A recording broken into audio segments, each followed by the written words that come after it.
Hello, my name is Crystal, and I will be interviewing you today. Can you introduce yourself and tell me what it is you do here for the APS community? Yes, my name is Brianna Kowalski, and I work at Truman Middle School as the Student Success Advocate. It's a new position. I work with students to problem solve and help them talk about making better choices for their future. Perfect. And how long have you been with APS? I've been with APS for 4 years, and I've been teaching for 9. Nice. Can you tell us some of the things you like about our APS community and maybe include some of our acronyms? Yes. I really like that Truman, especially in APS, is very community oriented. We try and do all sorts of nights. Like we have a math night for our parents and students. We have a literature night.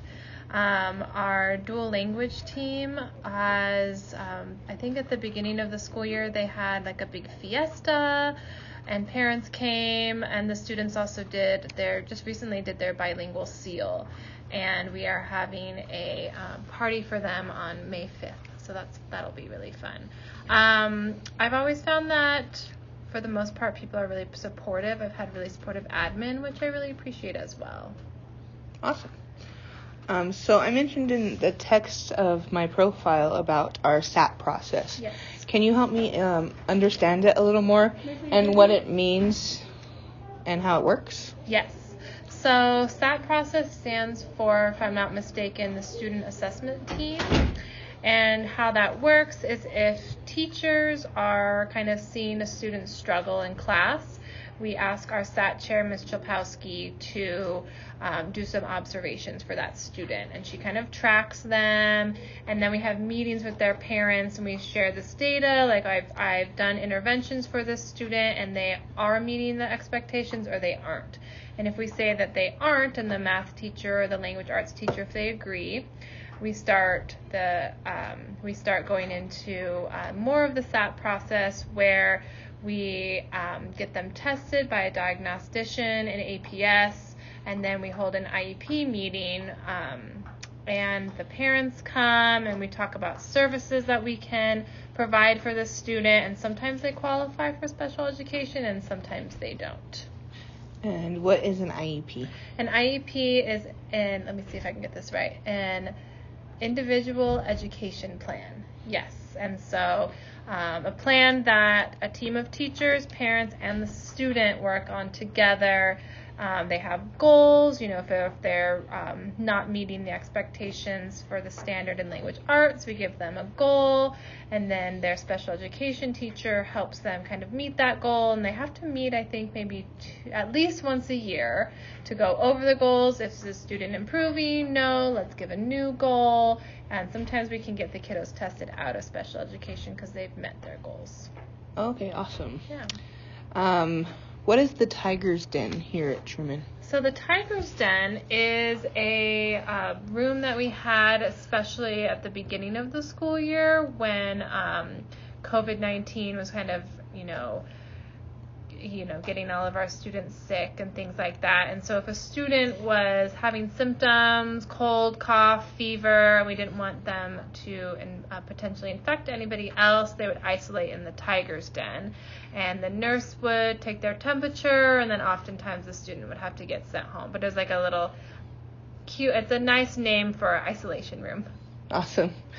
Do you help with AVID at all? And what is AVID? Yes, so AVID is an acronym that stands for Advancement via Individual Determination, and it's basically like a college and career readiness program, and it's really cool because in high school students do AVID as well, and it's really intense. And so they started a program in middle school a long time ago, and we just kind of get the kiddos ready with note-taking skills, public speaking skills, how to check their GPA, starting to look at colleges. And AVID it's more for, we call them like the middle of the road students, potentially first generation college students. You know, they kind of have average grades, but we see a lot of potential in them to get them into college on scholarships and getting them the skills they need to be successful that maybe they wouldn't have gotten any other place. And so I'm on the site team. And so I go to meetings and I help do like college nights. I help with the pancake breakfast. I go on the field trips with them. And we talk about students and make sure that they're following kind of what their contract says for Avid. Oh, okay. Yeah. I even heard that some elementary schools are starting to have Avid. Yes, they are. Yeah. And that is really cool to get my son's school. Yeah. Oh, that's awesome. Yeah. Learning those skills too as an elementary is awesome. Yeah. I'm ready for here. All right. Well, is there anything else you would like to tell us about APS that someone might not know? I don't think so. I know you had talked about acronyms, and I didn't really answer that in one of the first questions. We have like, sometimes for students that are in special education is for academics, but we also have programs for students that have behavior, kind of like I don't want to say extensive behavior, but we have plans for students as well to help them be successful. They're called FBAs, a functional behavior assessment. And we track students and their behavior, and we try to look at triggers and figure out how we can help them. A behavior intervention plan, or a BIP, is pretty similar as well. And so I think in the public education there's a lot of avenues that we have that can really help students be successful, because we have to meet their needs, meet them where they're at, use differentiation strategies. And so I appreciate that we have lots of trainings. We have a great special education head teacher here who does all of our IEPs, and she's really prompt and efficient and has the student's best interest in mind. And so I really like the way that there's so many different ways that we can help our students, which I just love. Awesome. So, yeah.